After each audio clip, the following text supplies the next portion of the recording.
وإذا حشر الناس كانوا لهم أعداء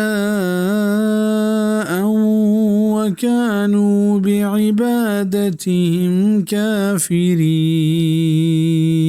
وحدے کے مردم مچ کنک بند گڑ آ ایشانی دشمن بند تو آئینی بندگی انکار کنوک بند. اسی تفسیر دوڑا بیت کنت یکی ہمیشہ ہما پیغمبر و نیک انسان کے ای مشرکان آئینی بندگی کو تگ عبادت کو تگ و سجدہ کو تگا ایچا وتی عبادت کنو کن بیزاری ظاہر کنند کہ اے اللہ ما ایشا اجبر وتی بندگی و عبادت کرنے کے حکم ندا تگ. ای مضمون قرآن تہا بعض جاگہ بیان ہے. دومی تفسیر شیعہ ہمیشند کہ ای مردم بید اللہ ایدگرانی بندگی عبادت کرنے کے سبب کافر بند وچا اسلام پاک در کائند. افسوس خبر اشند کہ مردم ای گنجے پدیں ظاہر آیاتا چرند پد ہنگتا شرکتہ گرفتارا وائیں شی ہچ سود نیست کہ مچھی کنگائیں. اے اللہ مسلمانہ ود پشون بکام.